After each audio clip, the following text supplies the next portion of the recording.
Well, my friends, it's just you and me today. It is a solo episode, so we're not going to go too long. I've just got some stuff on my desk that I'd like to share with you.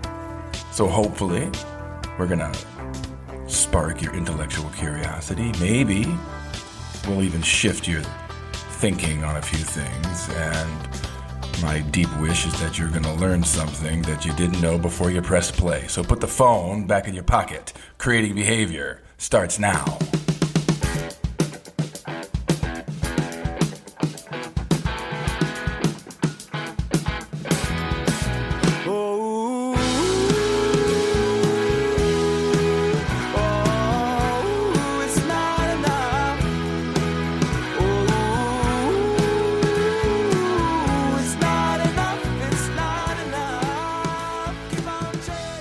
Well, hello, my fellow daydreamers. So, last week, Friday night, we lost Ruth Bader Ginsburg. And if you were like me, when you heard that news, your heart stopped for a brief second. And you got scared shitless. If you didn't think that this election meant something before Friday, it sure as hell means something now. I'll tell you, these conservatives are going to push through a Supreme Court justice if they can do it. Hypocrisy be damned. Because they want religious conservative bigots on the federal courts. And the reason why I mentioned this, so I'm going to talk about the film Cuties here in a second. But, you know, I was laying in bed over the weekend and I was just pondering. I started imagining what this country probably looked like maybe 5 years, 8 years before the beginning of A Handmaid's Tale. What our country was like before that first episode. And to me, it looks like this. Where we're at right now.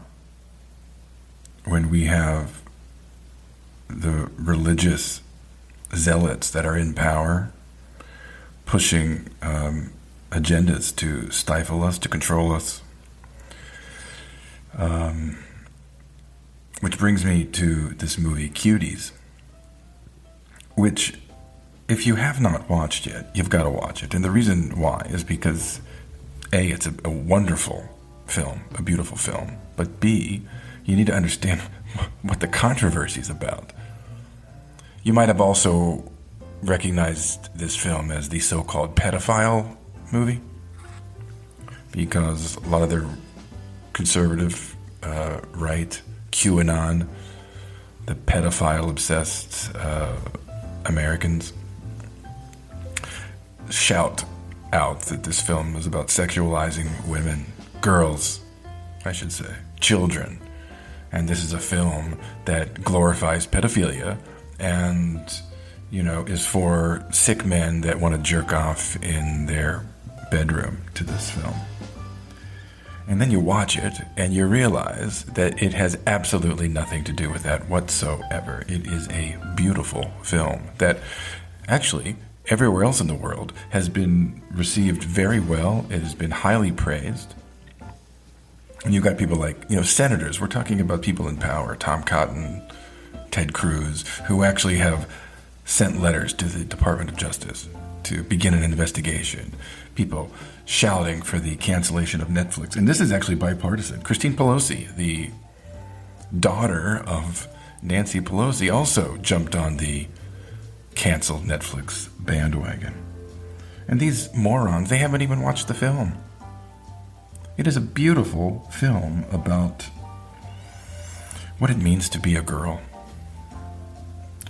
and what it means to be a child caught in between two worlds. And the director, Maimouna Doucouré, I hope I'm not butchering that name, Maimouna Doucouré, made a very personal film born out of her own experience as a Senegalese child living in France. And you know, she said in an interview as a child that the question of how to become a woman was my obsession.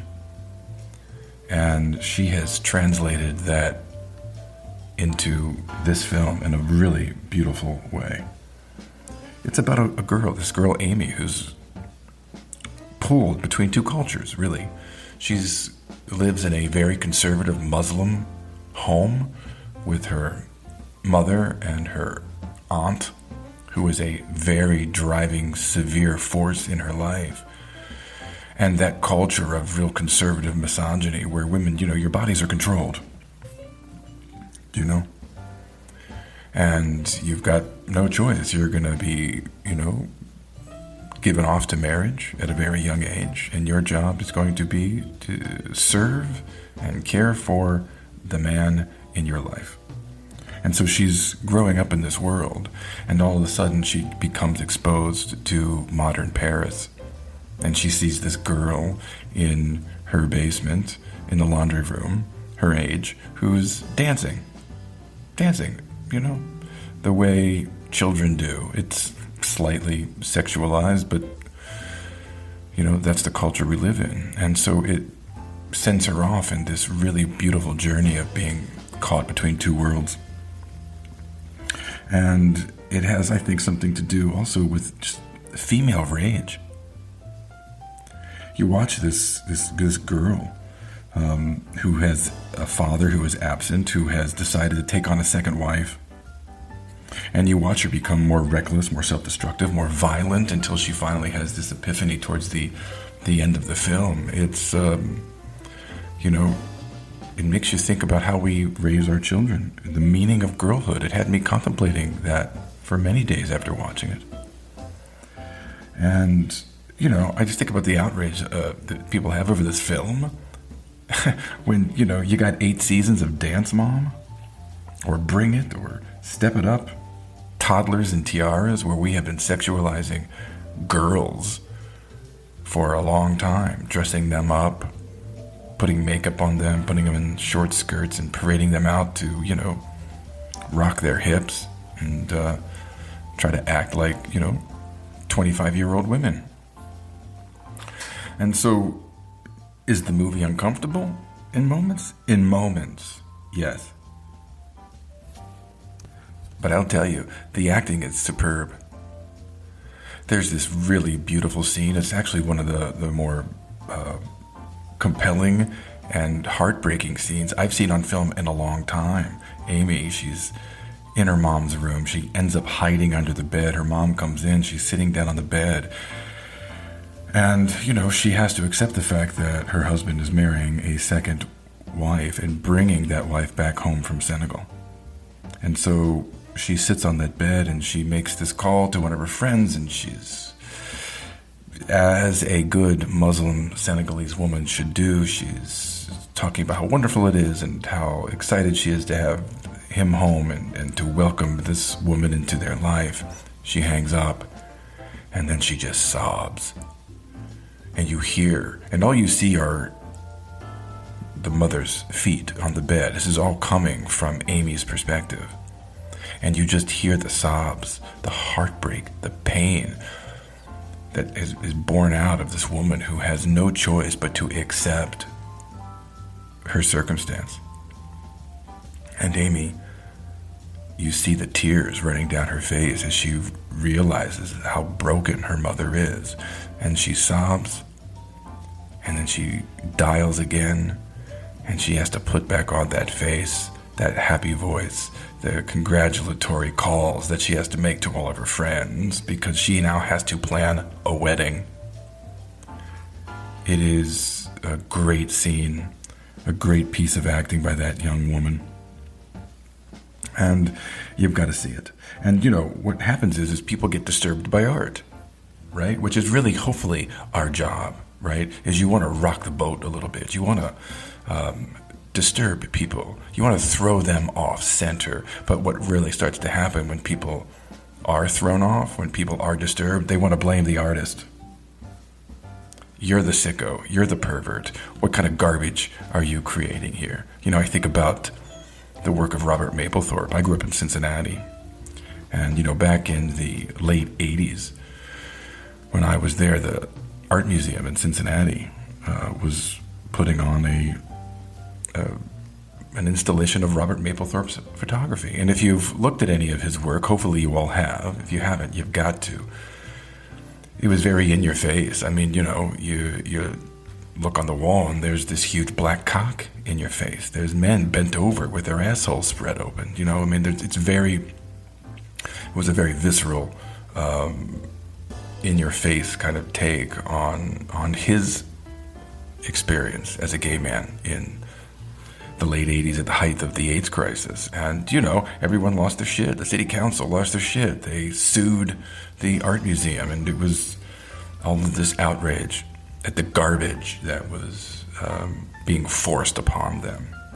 And, I mean, that's an extreme version of what I'm talking about here, but, our job is to disturb. Our job is to challenge and to get people to think. And so hopefully, you'll watch this film and it'll cause you to ponder some things, perhaps about how you want to raise your kids, give you a better understanding of what it means to be a child in this country. I mean, how many 11, 12-year-old girls do you think have seen the WAP video? Are you kidding me?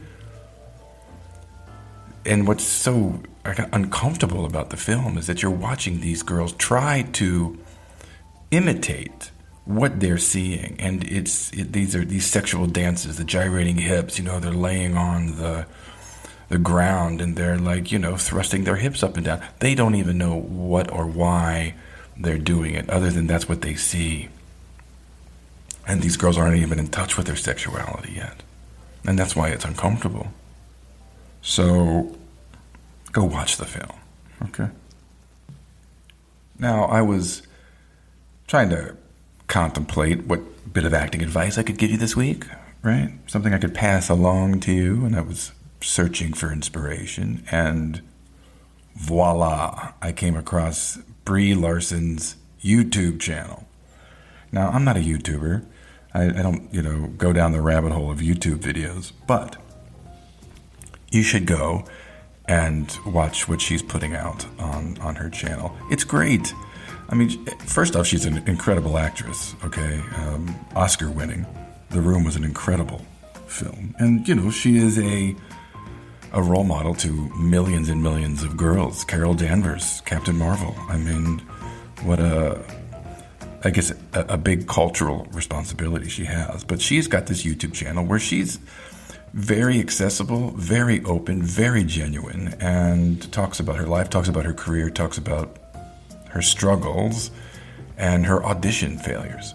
And there's a really great video where she is talking about auditioning.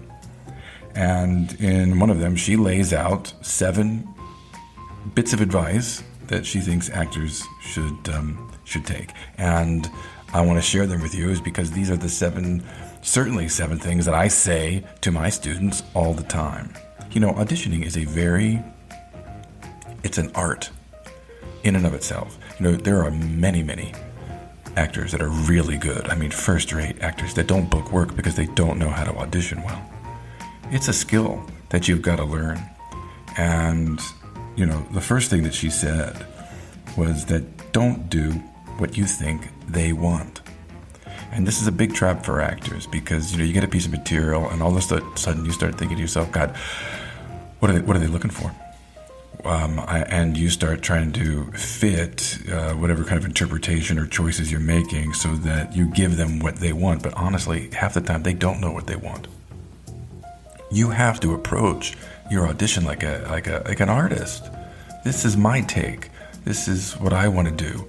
This is, born out of my personality and my life experience and my take on something here. And if it's what you want, that's great. And if it's not, good luck, So you got to be true to yourself and to your creativity. The second thing she said is you got to make a choice, right? Which follows what I was just talking about.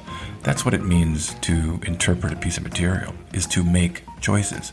You got to make a choice about the character, about your physical life, your vocal life. If it's certainly something that needs to be adjusted in you, you've got to make choices about the circumstance, the acting relationship. What am I going to do with this beat? What's my choice in these moments here? And so that has to do with ideas. You need a lot of ideas when you're working on a script. I know I've said this before, but you just can't go into an audition and give them conversational reality. That is not it. And it's important.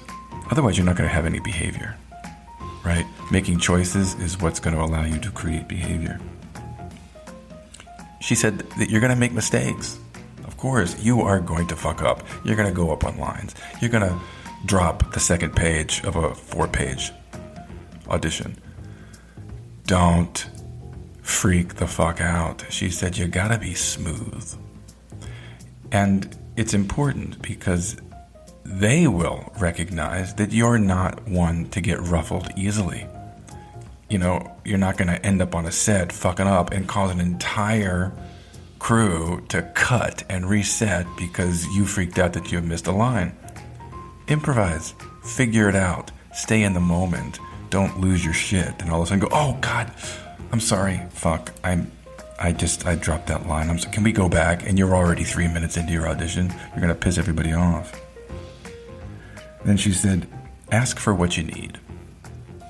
And this has to do with taking control of your audition. You know, you've got your 5 minutes. You're going to walk into this room and what do you need? Do you need a chair? Do you want to stand? Maybe you've got 3 different scenes that you're auditioning with. Listen, can I do the 3rd scene first? It's just going to help me emotionally. Don't be afraid to ask for what you want. Then she said, you're going to have bad auditions. You're going to bomb. You're going to, butcher a piece of material. You got to have a sense of humor about it. You got to be able to let that roll off your back. And one of the great things about being an actor is that you're always starting over. You got the next audition. Who cares? Do you know? And half the time, you'll leave thinking you did a really shitty job, only like 3 months later to get a call that you booked it. And you're like, what the fuck? I thought I trashed that audition. Do you know? So have a sense of humor about your mistakes. Big time point. And here's something she said. This was her 6th point, and I love it. She said that the audition begins the second you walk in the room, not when you start doing your acting. It's the moment that I think now step into that Zoom call or you walk into that room. Do you walk into a room and your whole body is just like apologizing for being there? Do you come across nervous? Are your hands shaking? Are you sweating? Or are you confident, humbly confident, excited about the opportunity to act? Do you come across as somebody that I would love to collaborate with? You just have such a great energy. You've got a sense of humor. You're prepared, and you don't look like you're rolled out of bed. I get a sense that you know who you are. By the way you dress, you've got your own sense of style, that you look good for you. And that's important, because it's like a first date. You've got to think about auditions as going on a first date, making a really good impression. And part of that is being genuine, being yourself. People, we can all smell bullshit, right? A mile away. Someone who's not authentic, not being genuine, kind of putting something on, right? That fake smile, that fake, energy. It's all bullshit. Be real, be authentic from the moment you walk into that room, and be grateful for the opportunity to act. And then the other thing she said, which I thought was really great, is yes, of course, this is an opportunity for them to see you, to get to know you, but it is also an opportunity for you to get to know them and what they're about and the type of, the kind of room they run and how they handle an audition process. It's good for you to know, and it's important. And I thought that was really great advice.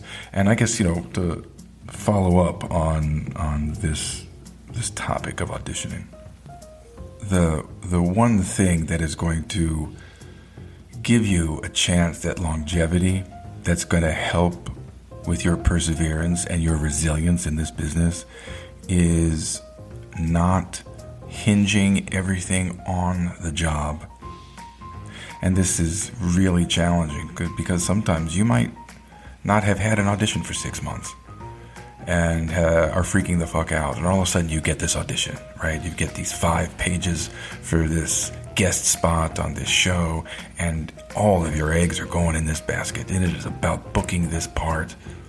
God, you want it, and then you don't, right? Because chances are you're not going to get it. If you can understand that it is not about the job, it is about the relationships that you are forming. If you can just go into that room, do good work, look like a professional, look like somebody who, people want to collaborate with, they are going to remember you. You might not book the job, and you might not hear from them for another 8 months, but they remember good work. I mean, my God, do you know how much crap they see day in and day out? The amount of shit that they have to delete and sit there and humor when, they're actually in a room with people. It's very, rare that people come in and do really great work. Now, you might not be right for it. You're too tall, you're too short, you're not the right ethnicity that they're looking for. They rewrite it for a female and not a male. They decide they want an Asian American, or they want a person of color. There's so many reasons why you're not going to get it. But if you go in there and you create behavior, they're going to call you back. And over a couple of years, if you have a stable of casting directors, and by stable I mean maybe 2 or 3, who know that you're good, who know that you're consistent and can walk into a room and create behavior, you're going to get called in again and again, and eventually you're going to book. But the key is to have fun and enjoy yourself. So that's my PSA on auditioning today. Check out Brie Larson. It's great.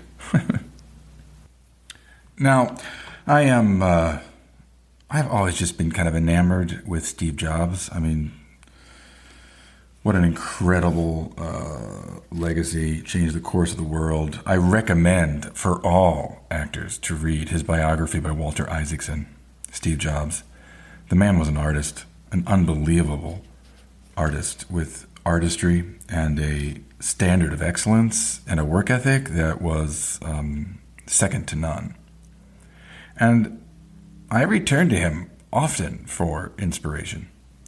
I'll read something that he said, an article about him, or I'll go back to the book and just pull something out. He said that really good, successful people are intellectual omnivores. I just love those 2 words put together, intellectual omnivores. He said that really successful people are able to explore the world in unique and interesting ways. And, I've talked many times about the need for intellectual curiosity, right? You cannot bring more to your art than what resides inside of you. And you've got to continually feed yourself, educate yourself about anything and everything. He said that super achievers are open to new ideas, new experiences. And hopefully there's a part of you that wants to be a super achiever, for fuck's sake. You got to have the ability to be able to zoom out, to be able to see from the 80th floor and not from the street level. And, he spoke about a calligraphy class that he took in his 20s, that he studied calligraphy and how it inspired him and affected the way he approached his products. And I just thought, wow, that's great. Who would have thought, calligraphy? But you've got to find your hobbies. You've got to find those things that interest you that have nothing to do with acting. I don't care if it's learning another language or learning how to crochet, if that's your thing. And it leads me to this topic of resilience. I tell you guys every week, stay resilient, right? And I think that, resilience has to do with your ability to commit to a life of curiosity. And that's not necessarily something that just comes naturally to a lot of people. But you have to work at it. You have to be curious. You have to show up with interest and an openness to learn, a student's mindset. Try to approach your life with a student's mindset. Because you know what? Learning something, and you guys all know this, those of you certainly have been in my classroom and have spent 2 years learning something. There is a feeling of victory when you have learned something, right? When you have figured something out, when you've accomplished something. It is one of the best ways to stay positive. It is one of the best ways, and it is a key to being resilient and living a resilient life. And we are all dealing with change and our lives being uprooted. And that can be made easier for you if you engage yourself in changing who you are, adding to it, into growing yourself, your mind, and your knowledge about various things. I don't care if it's gardening, learning how to trim a bonsai tree. Do you know what I mean? Can open and unlock something for you. You got to be adaptable. And that requires pushing yourself. And the more you push yourself, the more confident you're going to be in figuring shit out. And so it's the difference between a fixed mindset and a growth mindset. And I will recommend the work of Simon Sinek to you. And a lot of what I've just been saying here are not necessarily my original thoughts, right? Simon Sinek is a world-renowned author. He's written a lot of best-selling books for entrepreneurs, for creatives. And the essence of what he talks about is the why. Why do you do what you do? That's more important than the product itself. It's understanding why do I do this? What do I believe in? And putting that out into the world. And he's got a TED Talk. So I guess I'll wrap up this little segment here to recommend his TED Talk. A 2009 TED Talk.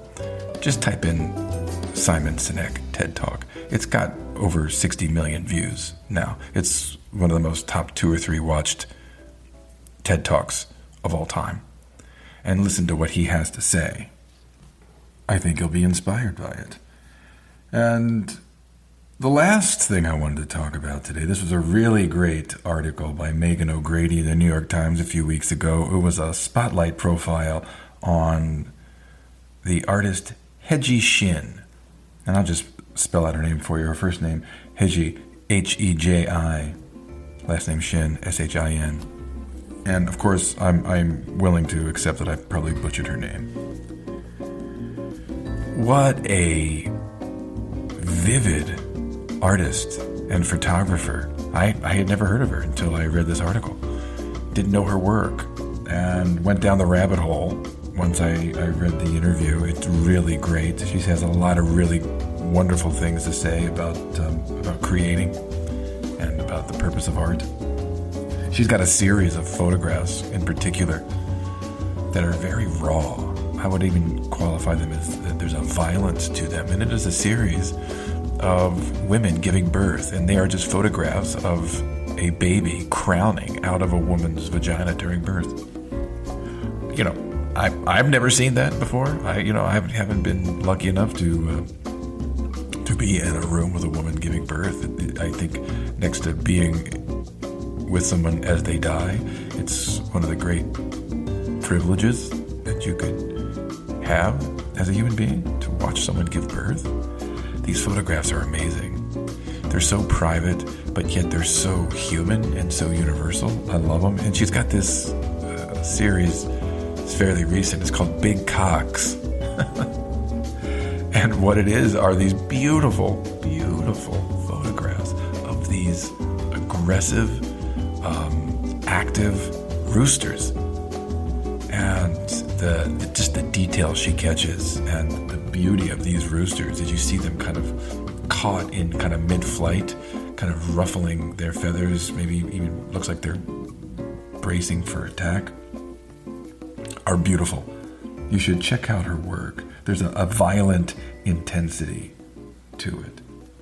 And, in the article, she said at one point, to create is always a step into the unknown. She said, artist is the playground for the cultural subconscious. And then she said this, which resonated with me and just made me think.